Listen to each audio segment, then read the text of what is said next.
that we get the third problem of tutorial 3. Again it is a EEG signal we get, okay, and we get 10 simultaneous recording of the EEG, and here we get spike and wave complexes. We will see that how the spike and wave complex looks like. Again sampling frequency is same as the previous one, 100 hertz, and the spike and wave, one spike and wave complex is taken as a template, and we have to use cross correlation or we need to use a match filter. So, in this case we will take a match filter, because already we have seen how to use the cross correlation in the previous problem, and we apply the procedure in all the channels and study the result to detect the spike and wave complexes. Okay. So, let us see how we have to proceed for that. The first ritual is to get the data and then the corresponding MATLAB file, which will tell us the format of the data and help us to read that data. Then we have to keep the signal and the MATLAB file that in the same directory, that is the working directory of our the MATLAB. Now, the first thing that to view the signal. So, for that we have chosen the EEG to the F3 channel.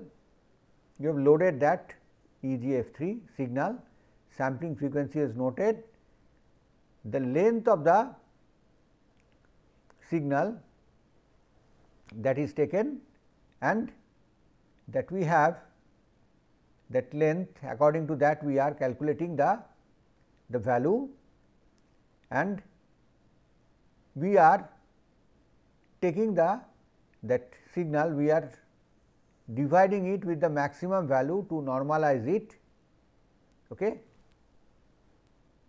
and we are normalizing it and keeping it in the EEG 1. Okay. We are keeping all of them, all the 10 channels into this variable at different rows. The first row is fed with the channel F3, and then we take the plot of that F3. So, axis type to makes it that to just keep only that area used by the graph. Okay. Now, let us see how the plot looks like. Okay. And axis of, make sure that x and y axis are not drawn, and here we get, this is the spike, this portion is the wave. Okay. So, if we take that from here to here, we can get that this is the interval, is the spike and wave. So, spike and wave are repeated number of times in this signal.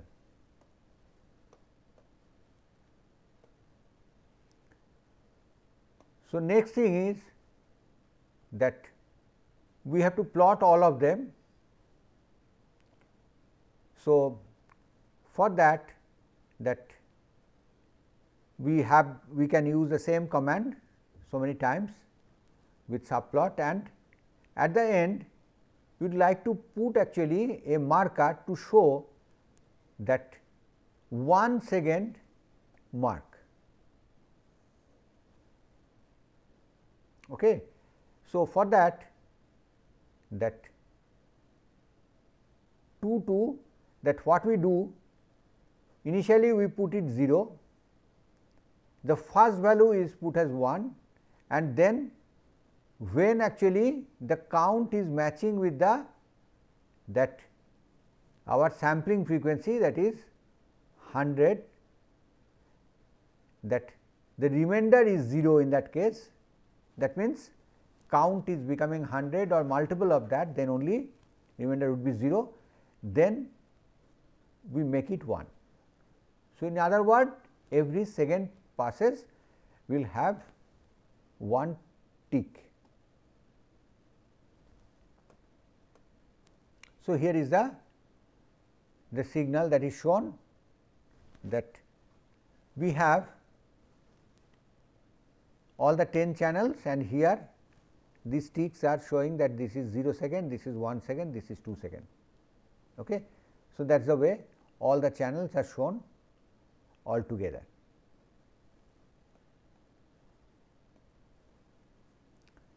Now, we need to find the template. Again, the choice of template, it is done manually. That what it is done, that for the first channel of that EEG, that is, we have taken the F3 there. So, there we are taking the part sample 60 to 82. That means, we have 23 samples are there in that template. So, this part we crop it and store it as the value template. Now, once we have to create the match filter, the first thing what we have to do, we need to flip this template, and exactly that is done by this command wrev, which reverses the template.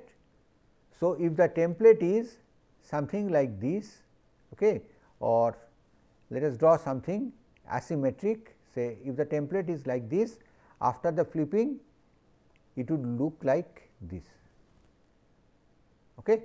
So, we have done this reversal here, and this is the impulse response of the match filter, and we have actually initialized the use that to keep the we keep that in the variable nu. The name is chosen just to keep in mind that this is the numerator of the filter, because we will use the filter command and we will define some denominator polynomial, that is nothing but 1, because it is an FIR filter, and with that numerator and the denominator polynomials we create the filter handler HD1, okay, using the command dfield dot df2, again direct form true we are using. Now, this is the, let us look at the plot of the template and that match filter. That here at the top we are showing the template, first the spike here, and this is the part wave. So, after that flipping, the match filter impulse response, that smooth wave will come first, followed by the impulse, okay, or the spike. So, this is the transfer function we get, and let us proceed. Let us see how to get the match filter output. For that, we are using the filter command with HD1 is our filter, and we are taking one channel at a time. First we are starting with the channel 1, that is F3, then we carry the same operation for the other channels, and the output is given in the variable C1, and for the plot we have to issue that figure command. For the brevity of the space we have dropped that. So, if we do not give that command, it will rewrite on the previous plot, okay. And we divide the plot into two parts, subplot 1 and plot the EEG signal first. We write the title and the labels, and then that what is the match filter output is given in the lower half, okay, and we give the appropriate label for that. So, here we see the output, that this is the signal with spike and wave in F3, and as we have taken one part from here as a match filter, we get the peaks here. So, all of them, they are indicative of the presence of that spike and wave. Okay. So, so many peaks, each one of them, they are signifying that spike and wave is present in this channel. Okay. So, now we do the same operation in the remaining 9 EEG channels. Okay. So, let us go ahead with that. Here we are showing it for F4 and C3. Next, we get it for channel C4 and P3. Then for P4 and O1. So, for all these cases, we are able to get the that we have the peaks present, high peaks, which signifies that our that spike and wave signal is present in all these channels.